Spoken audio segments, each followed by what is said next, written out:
Nagsimula ang lahat sa isang adhikain at munting pangarap ng isang ina para sa kanyang mga anak. Munting pangarap na balang araw ay magkaroon rin sila ng pagkakataong mamuhay sa kanyang bayang sinilangan. Nang sa gayon ay masilayan din nila ang ganda ng bukang liwayway at ng dapit hapon. Marinig nila ang huni ng mga ibon at kuliklig sa paligid. Makapagtampisaw sa batis at makapaghabulan sa malalawak na kabukiran. Malasap nila ang simpleng pamumuhay na puno ng ligaya, walang takot o pangamba, malayo sa masasamang loob o bisyo. Ang aking pangarap na pangarap din ng kapwa kong mga ina, ng kapwa kong mga magulang, ng kapwa kong mga anak, at kapwa kong may mga naiwang mga mahal sa buhay sa bayang sinilangan. Na sana'y balang araw, wala ng ina at wala ng amang kailangang iwan ng kanilang mga anak. Wala ng anak na kailangang iwan ng kanilang mga magulang. At wala na mag-asawa o magkasintahang kailangan makapaglayo dahil sa hirap ng buhay. Wala ng mga anak na mangungulila sa kanilang mga magulang. Wala ng mga anak na maliligaw ng landas dahil sa kakulangan ng gabay at pag-aaruga ng mga magulang. Magulang na naghihirap sa malayong lugar upang maghanap buhay sa ibang bayan at mabigyan ng magandang kinabukasan ang kanilang mga anak. Ang mga pangarap na ito ay hindi nanatiling pangarap at unti-unting nagkaroon ng pag-asa.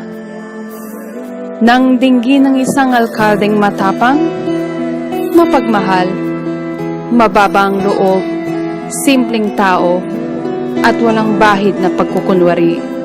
Ang sigaw ng mga Pilipino sa lahat ng panig ng mundo na mamuno at maging ama ng bansang Pilipinas upang tuldukan ng korupsyon, tuldukan ng krimen, at tuldukan ng kahirapan. Maraming salamat sa iyong pagdinig sa panawagan ng ating bayan. Aming mahal na Pangulo, ngayon, ikaw na ang Pangulo ng ating bansa. Kami ay nananalig na maglalapit na ang pagitan ng mahihirap at mayayaman. Kami ay lubos na naniniwala sa iyo na patuloy mong huhubugin ang bansang Pilipinas upang maging ligtas at maunlad na tahanan para sa mga susunod na henerasyon. Kami ay lubos na nagagalak at kami ay naging bahagi ng kasaysayan dito sa bansang Britanya. Umasa ka sa aming suporta, sa aming respeto, at sa aming pagmamahal, na katulad ng pagmamahal ng mga anak sa kanilang ama. Mabuhay ka, Tatay Digong. Mabuhay ang Pilipinas.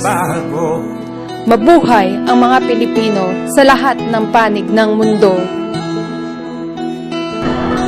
Mahal ko ang Pilipino.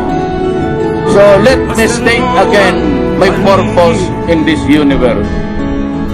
I am Rodrigo Duterte. I love the Philippines.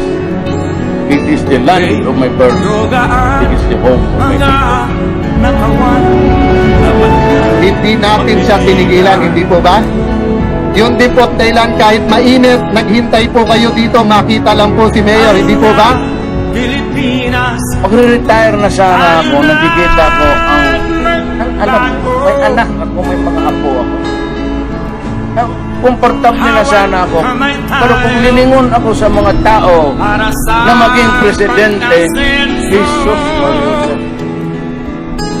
sino sa kanila? Totoo. Magprangkahan tayo, Pilipino. Ano ba? Tayong lahat kay Rodrigo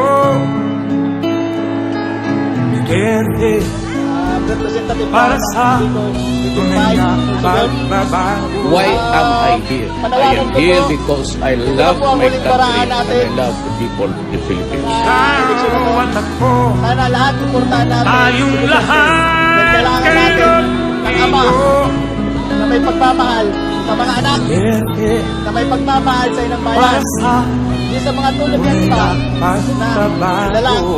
sinasakit nila. Wala silang pagmamahal. Ito, pag-asa natin. Pagbabago para umasinso ang buong sambayanan ng Pilipino. Lincoln, sumusuporta sa Duterte. Ito na, ang huling paraan natin. Duterte.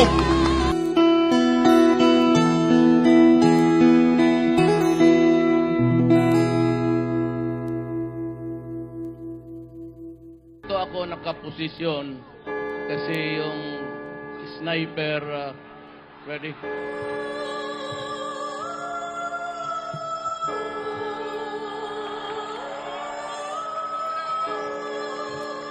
You know, Freddie Aguilar posted a song. He never told me. Kaibigan kami, magtagal na kami magkaibigan. Tapos may nagsabi sa akin na naringgan mo na ba yung... Sabi ko hindi. And that was the song, a very beautiful song. Kung gusto niyo malaman ang bayan, ang sitwasyon natin, makinig kayo sa kanta niya. Yan na yan. Sabi dito raw, kasi safe. Gusto ko nang mamatay ngayong gabi dito raw para sa Pilipinas. Saan man yung sniper ninyo, go ahead. I would be glad to die for the Philippines. Ngayong gabi na ninyo ako patay. Kasi pag ako ang nanalo ng maupo, talagang papatayin ko kayo. At totoo yan. Walang halong biro yan. Talagang yayariin ko kayo sa paghirap ninyo sa Pilipino. Galit ako sa inyo. Kaya to the Filipino people, I kiss the flag of the Republic.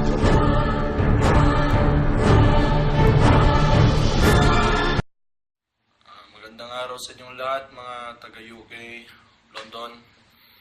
James, may adlaw diya sa Muha. Gusto naman ka? Maraming salamat sa pagsuporta niyo sa tatay ko at kay Senator Cayetano. Sama-sama tayo sa tunay na pagbabago. Maraming salamat. Kanan si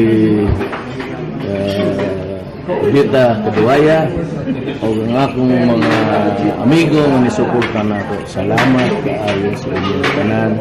Ug ako presidente para sa tanang Pilipino. And always gina, it will be the interest of the nation first.